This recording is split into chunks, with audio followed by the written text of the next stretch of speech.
Welcome, friends. This is James Corbett of CorbettReport.com coming to you in January of 2021 with the inaugural edition, or at least the first proper edition of Solutions Watch, the podcast that I started last week and I introduced. So if you missed my introduction, I'll link that up in the show notes so that you can go and rewatch the statement of purpose of this series. But in a nutshell, I'm here to highlight the work of activists who are bringing about the type of world that we want, rather than dwelling on ourselves as victims and, oh no, what are they doing to us? No. The point is to take the power back into our own hands, where it has always rested, and to do something with this information that we now have in abundance. So on that very note, the very first proper edition of this podcast series, I want to highlight someone who is, I think, touching a lot of the different bases that we're going to be highlighting in this series. He is himself someone with a platform that he's been using to spread information and awareness on problems that are happening in the world for many years. But more to the point, he is also an activist who is constructing tools and organizations and conferences and other things to try to bring people together towards constructing that better world that we want. So this, I think, will be a good conversation to kick off this podcast. Let's bring him on. It's his first time on the Corbett Report. John Bush, welcome to the show. Hey, James. Thanks so much for having me. Excellent. Well, as I say, you do have your own platform. You've been spreading awareness on a number of issues for years now. Currently, your show is the John Bush show at Live Free Now. Sorry, I had all of this ready to go, and now I can't. livefreenow.show. But of course, as always, that link will be linked up in the show notes in case you need it. But just tell people a little bit about yourself, your background, where you're coming from, how you got started in all of this. Sure. I'm an activist here in Central Texas. It was back in 2002 that I began to challenge how things work, catching a 9/11 Truth documentary, 9/11 Road to Tyranny by old Alex Jones. He's here in Austin, too. But that was a big eye-opener, and that led me down a rabbit hole of researching the conspiratorial view of history, Council on Foreign Relations, false flag, all that stuff. And then I had an affinity for the Constitution for a while in college and was part of the ACLU. But in 2007, I learned about Ron Paul, the good doctor who was just censored on Facebook. And that really kind of gave me a political philosophy that I could be excited about and kind of boil down what it is that I felt, libertarianism. After his campaign was unsuccessful, we started a political action committee called Texans for Accountable Government here in Central Texas. We had a lot of political victories, like stopping police officers from being trained to do blood withdrawals. We pushed back on the Fusion Center information gathering and intelligence sharing, Department of Homeland Security apparatus. But I started to realize these seemed like empty victories because in reality, we were slowing the growth of tyranny only so slightly. And we weren't actually creating more freedom for ourselves. So it's around this time that I started exploring alternative institutions.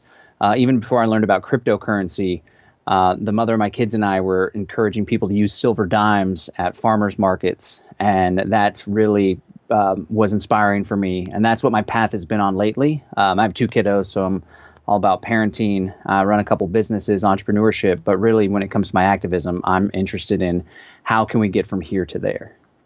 Excellent. And that's a story that I think encapsulates what I assume will be a common story amongst guests of this program, which is that you can't really separate your activism from the rest of your life. It all flows together and it's all part and parcel. So parenting is a part of the activism that you're doing. It's just maybe not the focus in terms of what you're projecting in terms of conferences and other things. More on which in a moment. But first, I want to get into one particular organization, which you founded, I believe, in 2014, but you can fill us in on the details, called Freedomcells, which will be familiar to regular viewers of the Corbett Report because I've talked to Derek Brose about Freedomcells a few times now on the podcast.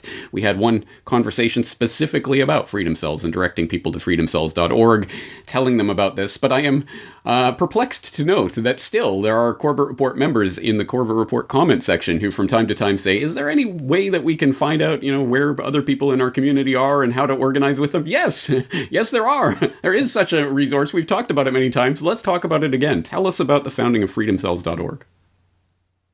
Yeah, well, Derek is such a great guy. I've been friends with him for a really long time, and I'm super grateful for the work that he does because he's so on point with the message, and he has a huge platform, and he really gets to the radical roots of an issue. So shout out Derek Brose. But back in 2014, I was trying to formulate a strategy, and I recognized that there were countless people that don't want to participate in the current system, whether it's government or corporate banks, all this stuff. However, people still file their income taxes and they go along to get along. And I started to try to figure out what it is that what could we do that would help people to feel comfortable opting out. And I really honed in on the concept of strength in numbers. And I was formulating. Also around that same time, I started to hear the concept of small groups several times. There's a guy named Bob Podolsky. He wrote this book called Flourish. They do these small groups of 8 called octalogs. We borrow a lot of insights from them. Stuart Rhodes of Oath Keepers at the time had pushed for decentralization in local groups instead of a big national chapter. And that's kind of where the idea for these small groups came from in the Freedom Cell Network. So essentially what the Freedom Cell Network is the heart of it is the small inner cadre group of approximately 8 people.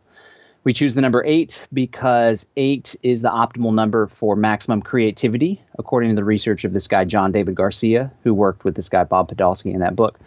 And so the idea essentially is just to get together with like-minded friends, family, associates, and work together on common goals, show up for mutual aid, mutual support, mutual defense if need be.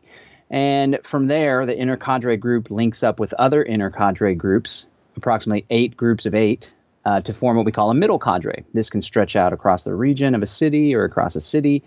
And then those middle cadre groups link up with other groups of middle cadres, and we form what's called a meta cadre. And the cool innovative nature of this social organization is that as it scales in number, it doesn't scale vertically, doesn't take on hierarchy and control and bureaucracy. Rather, it maintains the horizontal nature. There's this biological term autopoiesis, which is like a self-replicating cell. And that's very much what we're doing. So in a city, perhaps there was a middle cadre of like 50 people. Now there's 500 people, and it doesn't take on any hierarchy. Now there's just 8 groups of around 50 or whatever. So that's essentially what we're trying to do, is create the free society that we all yearn for. It's dual purpose.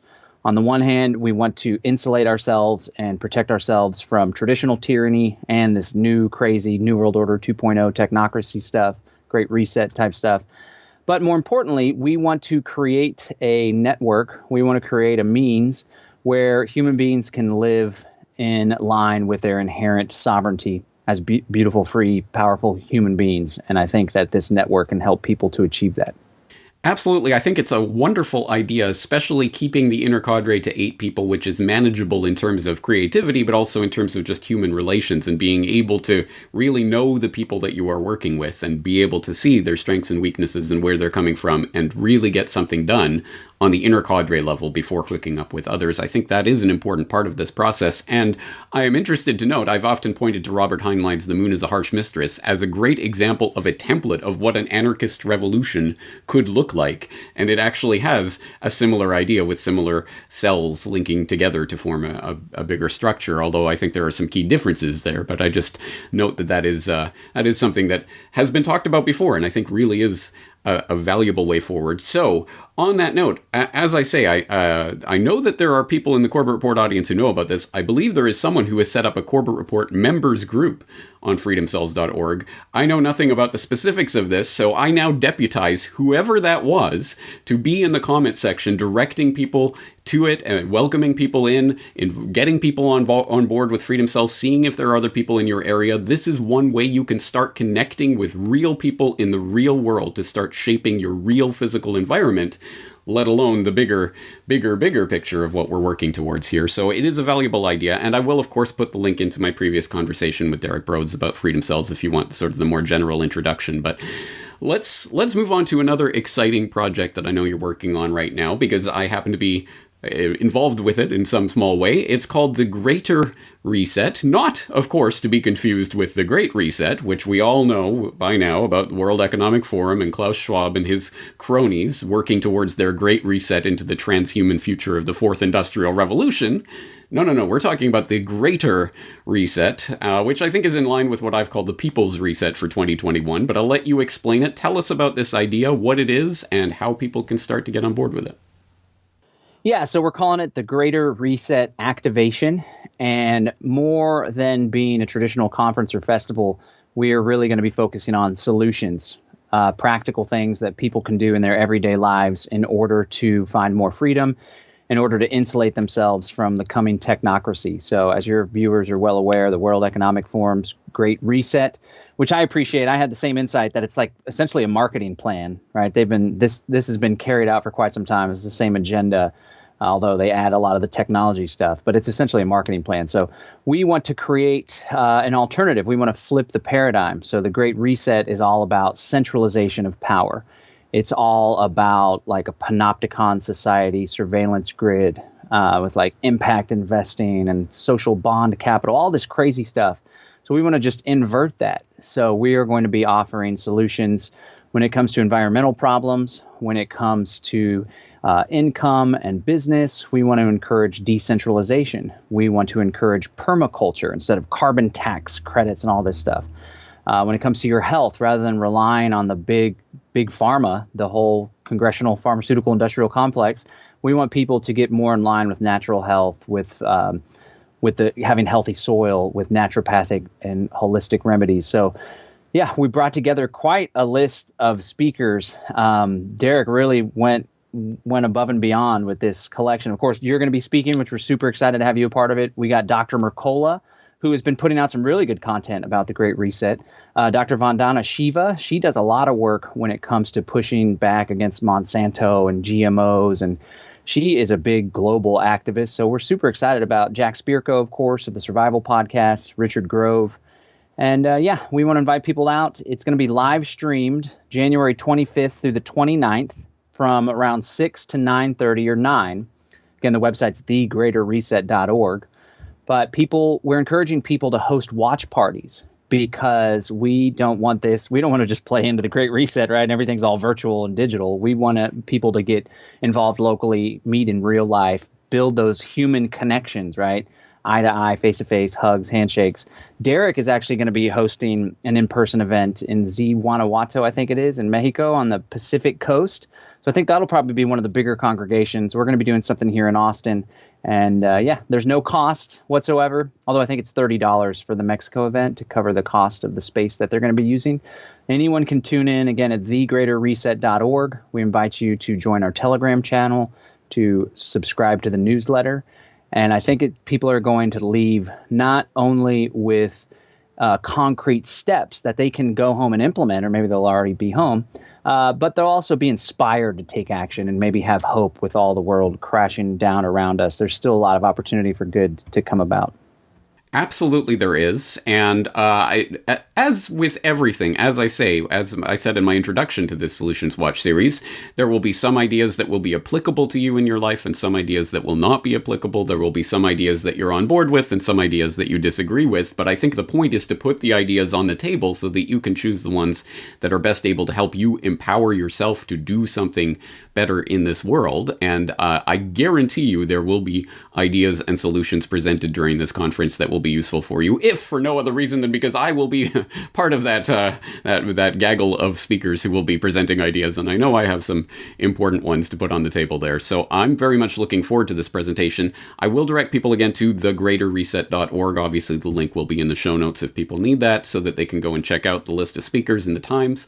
Although I note on the website they do have times for different speakers and things, but I don't know if that's in Eastern time or Central time or what time zone that is in. That's great feedback right there. I'll get that over to our tech guy. I presume that it's going to be Central, 6 to 9:30 Central. I think that's where Derek is in Mexico, and I'm here in Central Texas Central Time. Well, let's get that clarified and on the website. That'll help. All We're basing the 5 days on the topics that the Great Reset, when they're having their Davos meeting, they're going to do a virtual hybrid thing too.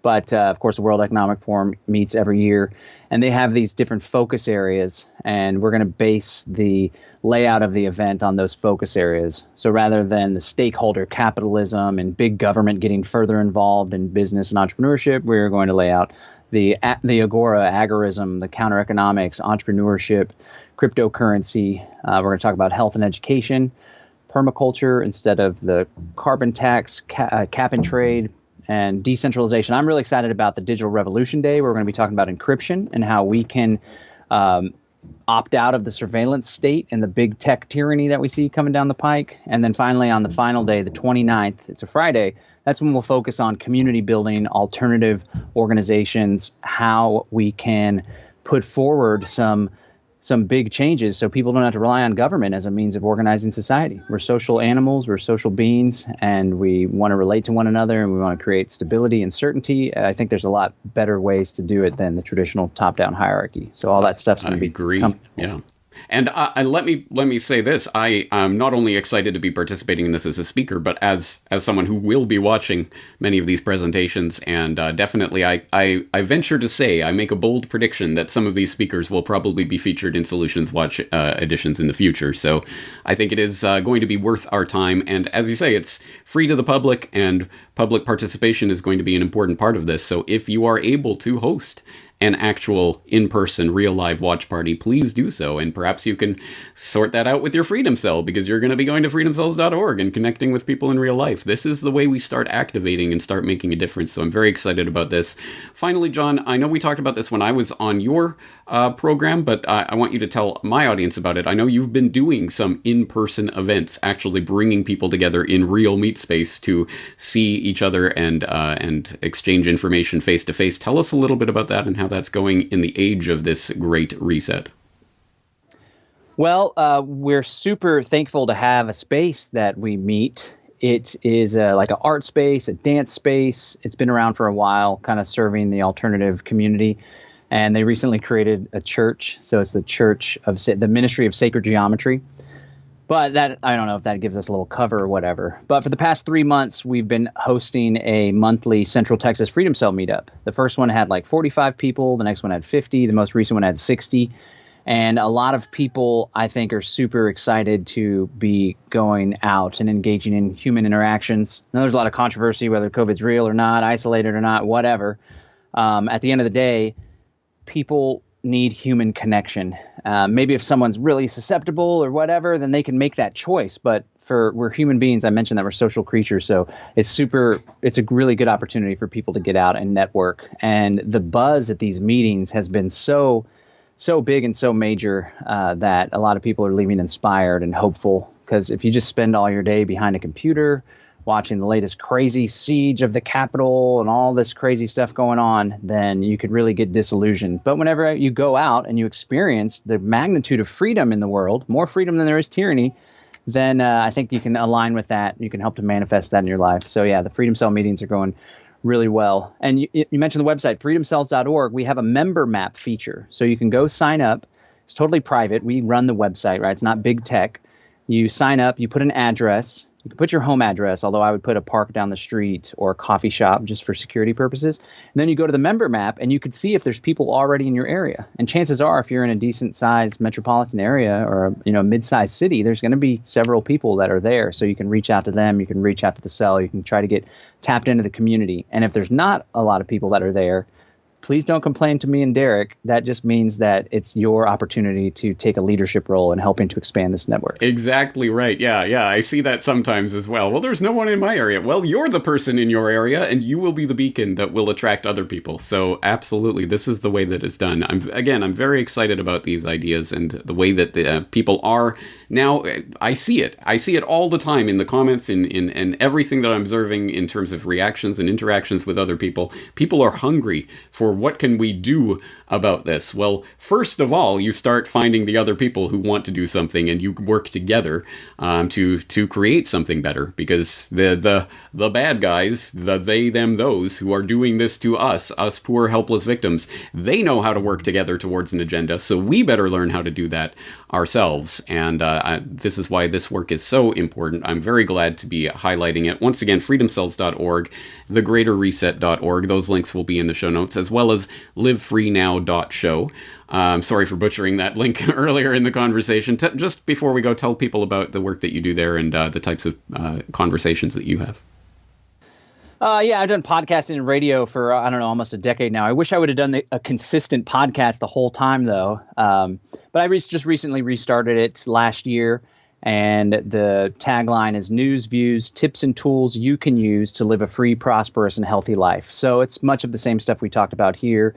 Talk about entrepreneurship, cryptocurrency, And really, it's just focused on solutions. Like you've said, we got to step out of the victim mentality and step into a proactive, empowering space, because, we can move mountains if we just understand that we are very powerful people. We aren't even tapped into our full potential. We find the others, we work together, strengthen numbers, strengthen truth, right? Strengthen unity. And if we can stand up together, then I think we're going to be okay. Awesome. Well, I love that spirit. I love that attitude. That's what I want to focus on here at Solutions Watch. And I also want to stress that this podcast is not just about me talking to the audience or even my guest talking to the audience. It is about the audience not being an audience, but themselves activists who are actively participating in constructing something here. So I want to say that if you know of a solution, an idea, an event, whatever is going on in your neck of the woods, so to speak, put it in the comment section for this podcast as well. That's a place where I want people to interact and to start to form connections and move new ideas. I'm getting tons and tons of people contacting me about Solutions Watch because, as I say, people are hungry about this. That's great. Again, I'm just one man. I can't feature everything. I hope people will start putting some of this information in the comment section and using this as a space to get other people aware. So on that note, please do take a look at the comment section for each of these podcasts, and there will be links and information that's being shared there. Hopefully. Again, it is the resource that people make of it. So I hope people will use it as a resource. Once again, all of the links for everything we've talked about today will be in the show notes. John Bush, thank you very much for the work that you're doing, and thanks for your time today. Hey, thanks, James. Keep up the good work. Churning them out, man. You're doing great work as always. Thank you.